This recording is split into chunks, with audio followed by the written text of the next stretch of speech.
Hello students, welcome to maths class. देखिए, हम यहाँ पर एग्जाम्पल्स तो कर ही चुके थे। हम नेक्स्ट जो है आगे का टॉपिक को लेके चल रहे हैं। और टॉपिक हमारा क्या है? एकशे संबद्ध तथा बहु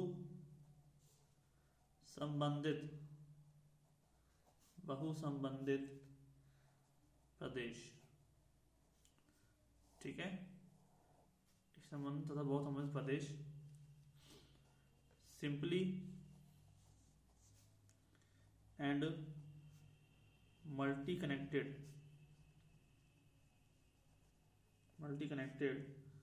reason, simply and multi connected region. ठीक है, तो इसका मैं क्या एक डायग्राम बना के दिखाता हूँ आपको मैं। ठीक है, ये एक कॉम्प्लेक्स क्षेत्र है हमारे पास इस तरह का।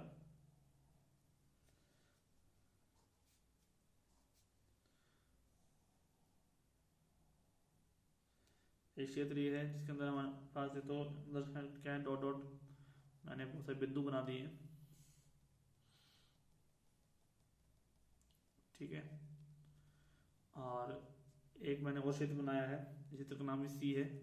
ठीक है, इसमें क्या है कि छोटे छोटे से क्षेत्र बनाए हैं अलग अलग। ये तो मान लो मैंने C1 है, ये मेरा मान लेते C2 है, डायरेक्शन दे रखा है इसका।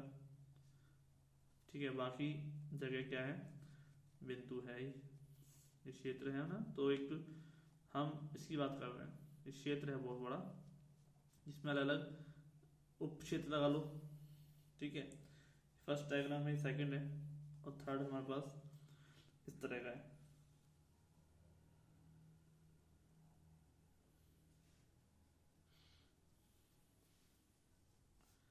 इसमें है ये P,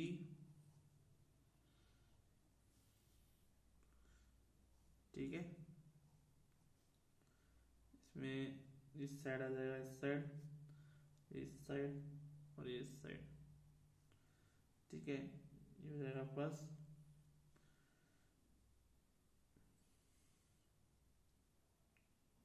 Q। तो हमने C मान लिया है, और ये हो जाएगा आपके पास C3। ठीक है, और एक हम मान लेते हैं यहाँ पे सर्कल। कनेक्शन है ये ना। अभी आप डायग्राम देखो, उसके बाद समझ में आ जाएगा आपको सब कुछ जब मैं लिखवाऊंगा इसके अंदर। और ये थर्ड पार्ट है, इसके अंदर भी पॉइंट्स हैं, ये बात नहीं खाली है, इसके अंदर भी पॉइंट है, बहुत सारे पॉइंट हैं। तो ये चीज़ है क्या, एकशे और बहुत संबंधित प्रदेश है क्या, इसका हमें समझना है। ठीक है, तो डायग्राम को आपने अच्छे से देख लिया। तीन डायग्राम के अंदर ये PQR तीन अलग अलग बने हुए हैं, जिसका कनेक्शन है इनके क्षेत्र से। इसको हम क्या बोलते हैं, इस लाइन को जो नाली सी बनी हुई है तो बोलते हैं पार काट। ठीक है, तो मैं इसको अब डेफिनेशन की बताता हूँ कि क्या क्या चीजें इसमें आपको बतानी है, पता लगना है। तो देखिए, हमारे पास एक प्रदेश या क्षेत्र जी को हम संबंध क्षेत्र कहते हैं यदि जी के प्रत्येक दो बिंदुओं के को किसी एक वक्र से जोड़ा जा सके जो कि पूर्णतः उस क्षेत्र जी में हो। ठीक है, दोबारा से मैं एक बार डायग्राम दिखाता हूं आपको कि हमने क्या किया कि बिंदु लिया, जिसमें बहुत सारे बिंदु थे, तो किसी दो बिंदु को लिया घुमाया। तो बिंदु को लेने पर हमने कोई तो बिंदु लेकर शायद मिला दिया, डायग्राम सा बन गया, एक क्षेत्र बन गया, वक्र बन गया। ठीक है, तो ये पूरा का जो वक्र है वो किसके अंदर है, सी के अंदर ही है, बाहर तो जा नहीं रहा। ठीक है, तो हम क्या बोलेंगे, संबंध क्षेत्र बोलेंगे। ठीक है, संबंध यानी कि कनेक्टेड क्षेत्र बोलेंगे। ठीक है, तो एक संबंध क्षेत्र को एकशे संबंध कहते हैं यदि प्रदेश में प्रत्येक संबंध वक्र को प्रदेश के बाहर निकाले बिना एक बिंदु तक संकुचित किया जा सके। ठीक है, बिंदु तक हम संकुचित कर सके अगर, हम क्या बोलेंगे, एकशे संबंध प्रदेश। और अगर ऐसा नहीं होता तो उसे क्या बोलेंगे, बहु संबंधित प्रदेश बोलेंगे। जैसे यहाँ पर देखिए आप, ये बाहर से कनेक्शन ले रहा है। ठीक है, अंदर नहीं है, बाहर से भी इसका कनेक्शन है, C1 का A से है, इसका P से है। ठीक है, तो तो इसका मतलब क्या है, ये बहुसंबंधित प्रदेश है। तो ये चीज हमें यहाँ पे लिखनी है।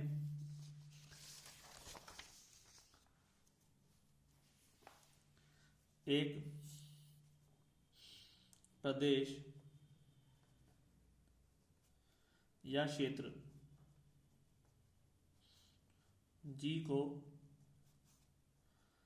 संबद्ध क्षेत्र कहते हैं। क्षेत्र कहते हैं यदि जी के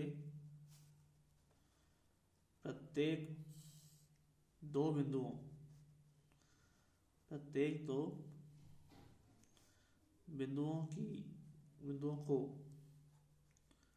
बिंदुओं को किसी एक वक्र से जोड़ा जा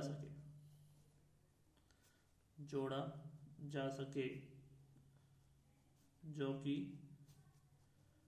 पूर्णतः क्षेत्र जी में हो।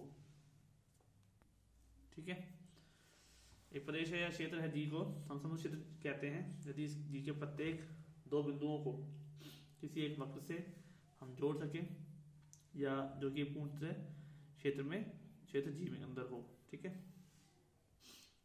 तो हमने वो दिखा दिया कि पॉइंट जो थे वो सारे जी के अंदर थे, लेकिन दो पॉइंट को जोड़ने पर वो पूरा जी के अंदर आ रहा है, बाहर नहीं जा रहा। ठीक है, बाहर नहीं जा रहा, इसका मतलब क्षेत्र कैसा है, पूर्णतः संबंध क्षेत्र है। ठीक है, आइए देखते हैं। तो एक संबद्ध क्षेत्र को एकशय यानी कि सिंपली कनेक्टेड एकशय संबद्ध क्षेत्र कहते हैं, एकशय संबंध कहते हैं यदि प्रदेश में प्रत्येक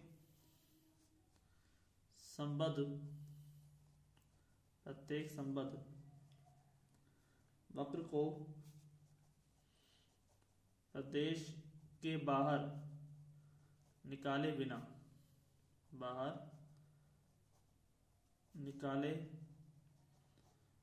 बिना एक बिंदु तक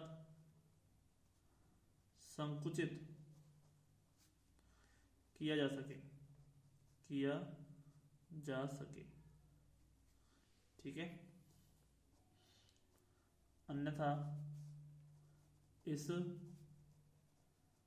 क्षेत्र को बहुसंबंधित क्षेत्र कहते हैं। बहुसंबंधित क्षेत्र कहते हैं। ठीक है, इस संबंध क्षेत्र को एकशय संबंध क्षेत्र कहते हैं यदि प्रदेश में प्रत्येक संबंध क्षेत्र वक्र को प्रदेश से बाहर निकाले बिना एक बिंदु तक क्या कर सकते हैं, हम संकुचित कर सके। ठीक है, और ऐसा नहीं कर सकते हम क्या बोलेंगे, बहुसंबंधित क्षेत्र कहते हैं, बाहर निकाले बिना इस वक्र को प्रदेश से। ठीक है, जैसे यहाँ पर अगर ऐसा होता, अगर ये बाहर निकल जाता ऐसे करते करते, ठीक है, दिख रहा है, तो उसको हम क्या बोलते हैं, एकशय संबंध नहीं बोलते, क्या बोलते हैं उसको, बहुसंबंधित प्रदेश। ठीक है, जबकि ये पूरा पूरा अंदर ही घूम रहा है। ठीक है, कोई पॉइंट से लिया और इस डायरेक्शन में घूम रहा है, तो अंदर ही है ये, चाहे कैसा भी डायग्राम है ये। ठीक है, एक सर्कल है, एक ट्रायंगल है, यार ये बाहर चला जाता है ऐसे, तो उसे हम क्या बोलते हैं, यानी कि बाहर के बिंदु को भी इसमें शामिल किया तो ये होता बहुसंबंधित प्रदेश। ठीक है, यानी कि मल्टी कनेक्टेड रीजन। ठीक है, आ लेते हैं किसी प्रदेश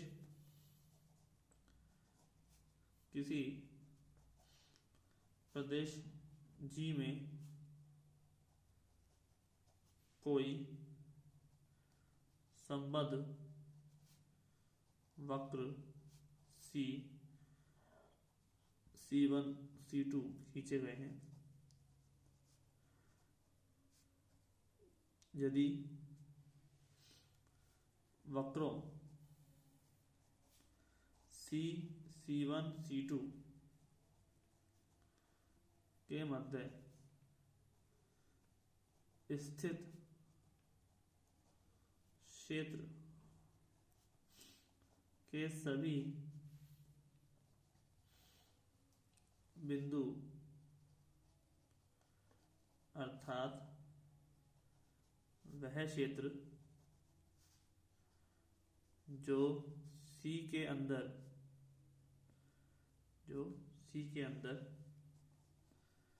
तथा C1 C2 के बाहर के सभी बिंदु, ठीक है, अंदर तथा बाहर से बिंदु G के बिंदु हो तो G को क्या बोलेंगे?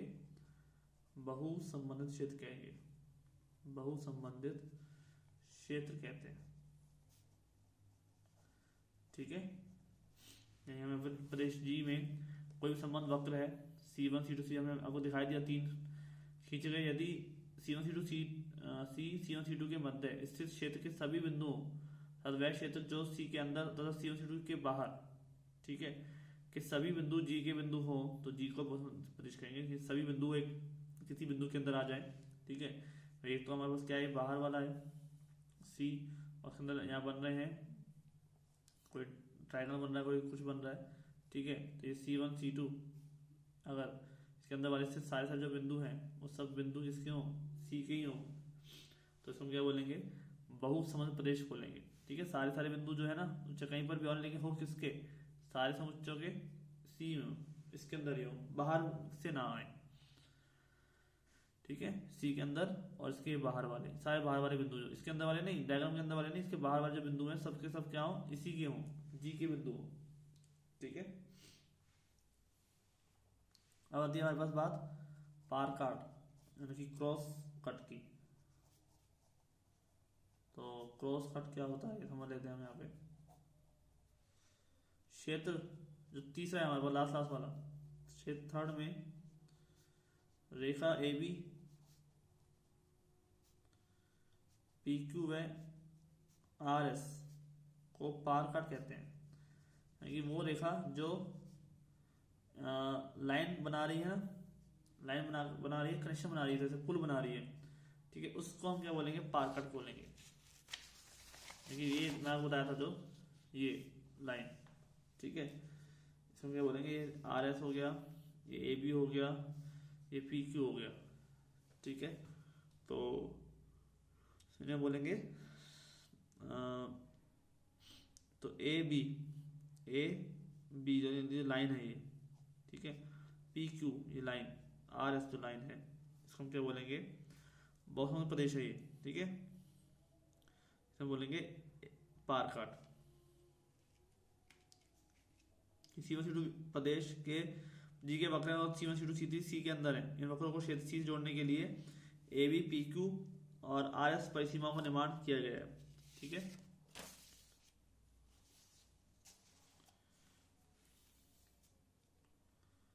इन रेखाओं से क्षेत्र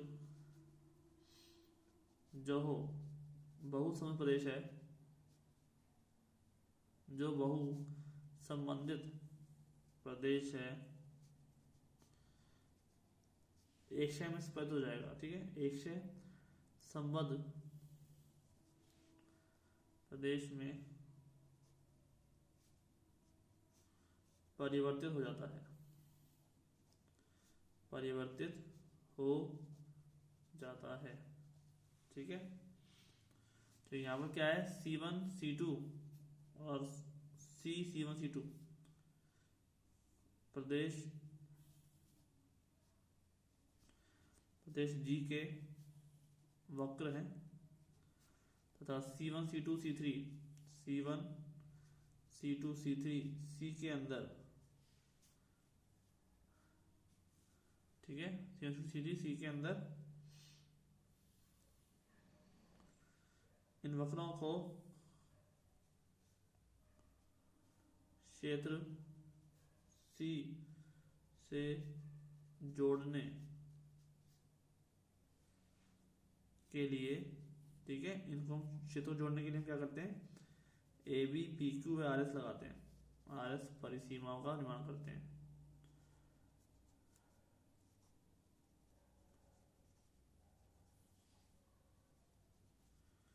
परिसीमाओं का परिश्रम करते हैं।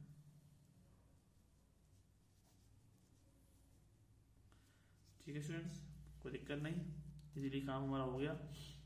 तो ये आपके पास क्या था, पार कार्ड था। ठीक है, जो लाइनें हमने बनाई थी ना, वो जोड़ने के लिए ये लाइनें, ठीक है, डायग्राम से जोड़ने में, बाहर से लाइन से जोड़ने के लिए वो क्या बोलते हैं, पार कार्ड कहते हैं। ठीक है, हम जो नेक्स्ट टॉपिक लेंगे उसमें कौशी प्रमेय का इसी मल्टीप्लेक्टेड रीजन के लिए विस्तार से पढ़ेंगे, थ्योरम प्रूव करेंगे। ठीक है, तो मिलते हैं फिर नेक्स्ट लेक्चर में। आपको कोई दिक्कत हो, कोई बात हो तो आप पूछ सकते हैं। ठीक है, फिर क्या हम करेंगे, इंडेफिनिट इंटीग्रल और एंटी डेरिवेटिव, समाकल क्या होता है, यानी कि अवकलन क्या होता है, तो समाकल क्या होता है, वो हम पढ़ेंगे। ठीक है, तो ये डेफिनेशन की तरह काम में आएगा आपको, टॉपिक है पूरा आपका, तो अच्छे से पढ़ लें इसको, फिर मिलते हैं। Thank you.